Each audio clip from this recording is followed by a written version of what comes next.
Dinâmica populacional brasileira. Movimentos migratórios. Imigrações. A imigração inicia a partir da chegada da coroa portuguesa ao Brasil. Para garantir a ocupação do território, foi incentivada a vinda de imigrantes para a região sul do país.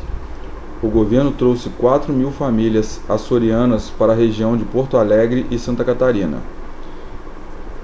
A preocupação da coroa portuguesa girava em torno da garantia territorial disputada com os espanhóis.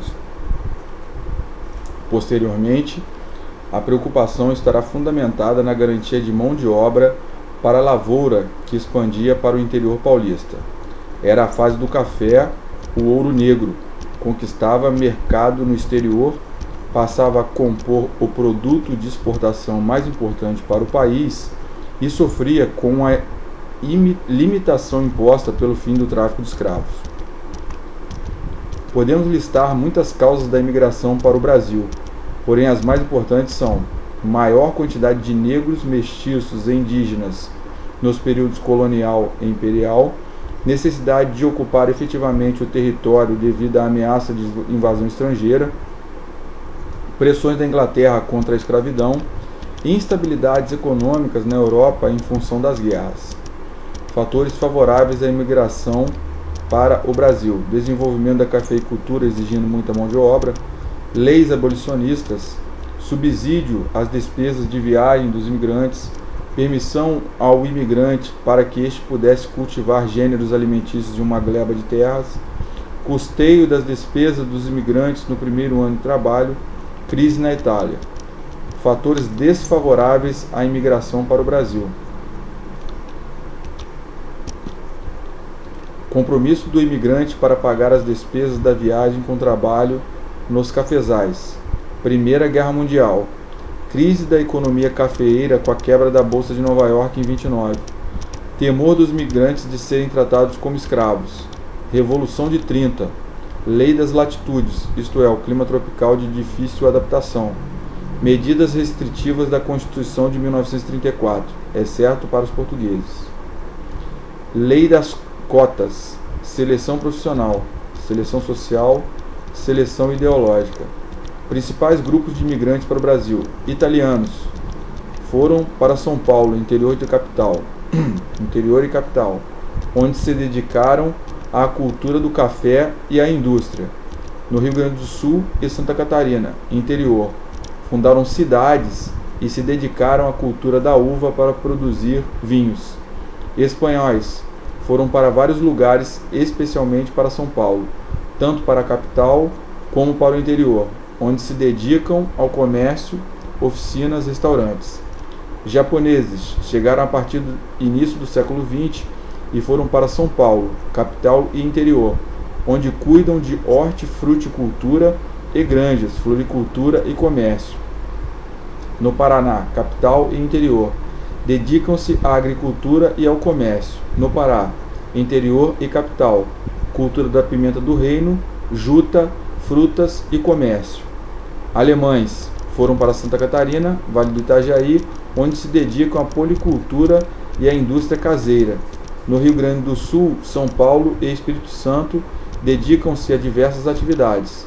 Eslavos foram principalmente para o Paraná, capital e interior, onde se dedicam especialmente às atividades madeireiras e agricultura. Sírio-libaneses foram para as diversas partes do país, especialmente para as áreas urbanas, pois geralmente dedicam-se ao comércio em lojas ou como ambulantes. Portugueses, mais numerosos, espalharam-se por todo o país, especialmente no Rio de Janeiro, dedicaram-se geralmente ao comércio, quitandas, padarias e bares. Imigração no Brasil por nacionalidade, períodos decenais, 1884, 1893 a 1924 e 1933. Efetivos decenais. Aí está o quadro.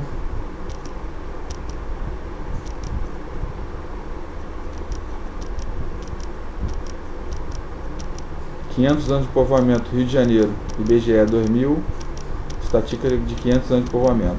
A tabela acima demonstra a entrada de imigrantes até a promulgação da Lei de Cotas, 1934, editada no governo Vargas. No próximo gráfico, podemos verificar a contribuição dos imigrantes para o crescimento demográfico brasileiro pelo número de entradas de imigrantes no período de 1850, pós-Lei de Terras, em 1975. Após 1975, o Brasil começou a apresentar um déficit migratório, ou seja, passamos a ser um país com fluxo de emigração. Os principais destinos brasileiros para o exterior são Estados Unidos, Europa, Japão, Becazegues, países vizinhos. Os 10 países que abrigam mais brasileiros.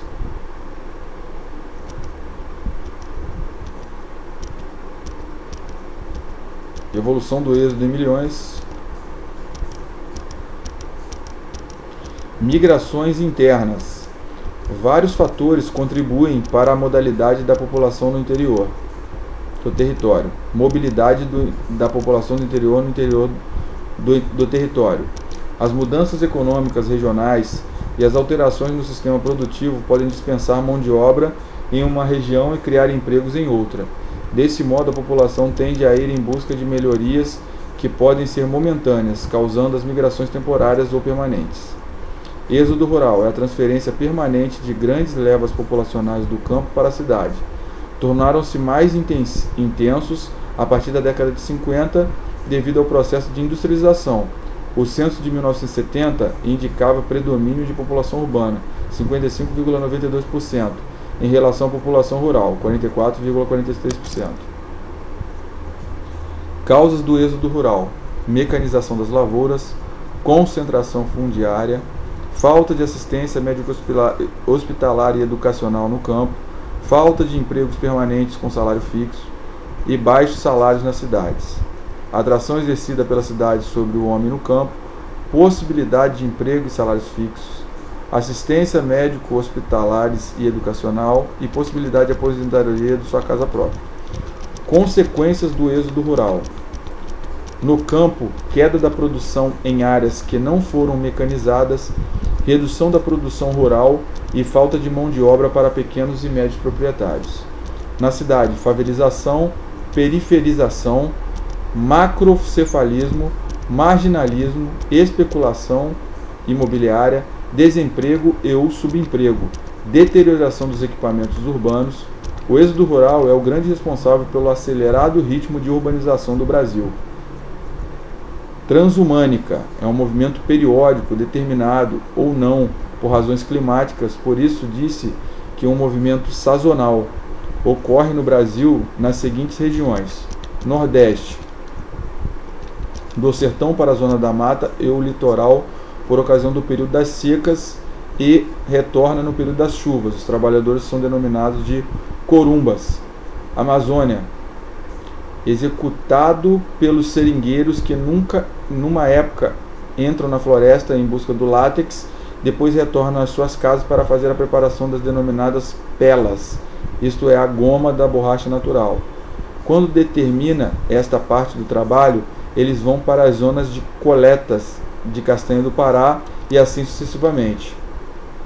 Movimento pendular ou commuting são movimentos periódicos, isto é, diários, da periferia para os grandes centros de comércio e de indústrias pela manhã e de retorno à noitinha.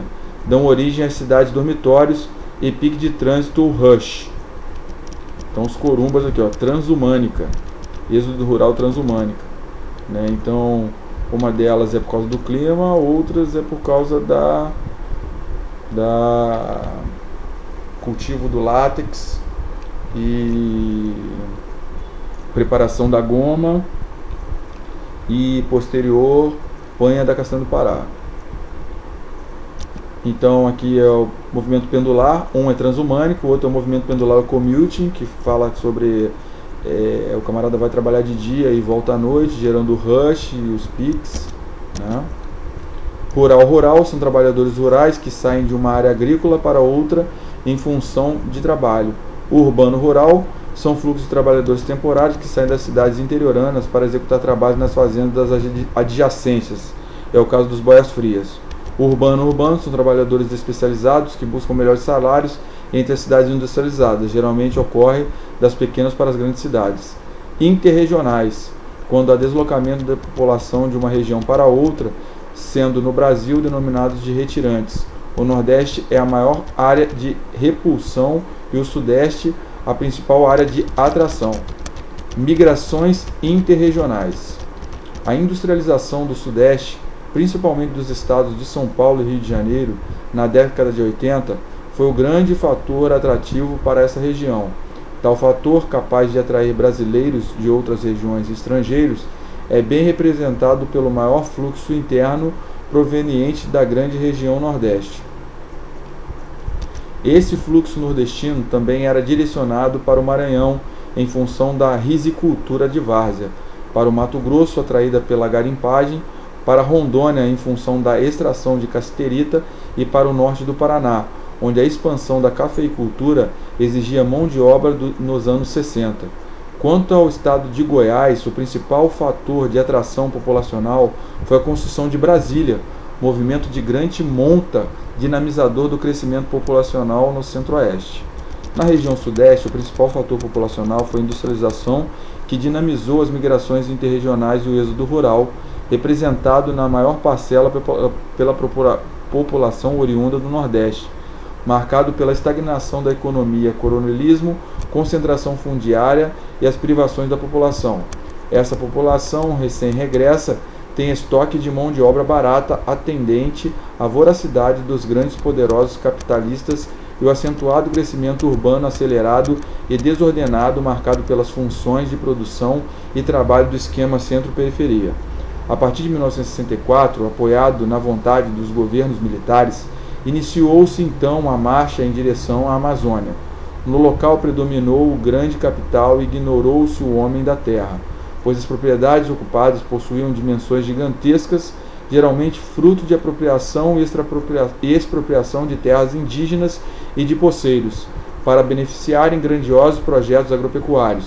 A mão de obra de maior vulto na região continua sendo a nordestina, que é incrementada a partir de 1967, após a criação da SUFRAMA, Superintendência da Zona Franca de Manaus. O norte do Paraná continuou atraindo principalmente em função da concentração de terras do sul do país e da situação socioeconômica das populações do Nordeste. Esse fluxo se alastra por todo o estado de Mato Grosso. A década de 70, através do governo do General Médici, destacou a necessidade imediata de construção de extensas rodovias como a Transamazônica e a Cuiabá-Santarém para facilitar o fluxo migratório oriundo do Nordeste, com a finalidade de reduzir o superpovoamento das áreas metropolitanas do Sudeste, que já apresentavam tensões sociais, abastecer a Amazônia de mão de obra e reduzir as mostras de pobreza do Nordeste. Essas estradas foram implantadas sem nenhum estudo de impacto ambiental e social e apresentaram como principais prejudicados os indígenas e seus ecossistemas, através das ocupações e crescimento populacional desordenado. A década de 90 foi evidenciada pela queda do movimento interno em direção ao Sudeste, e particularmente as metrópoles que já apresentariam os maiores índices negativos do macrocefalismo urbano, passaram a reduzir o crescimento populacional. São Paulo. O crescimento das cidades de pequeno e médio porte e a permanência acentuada do vetor migratório para a Amazônia. Observe o mapa do fluxo migratório da década de 70.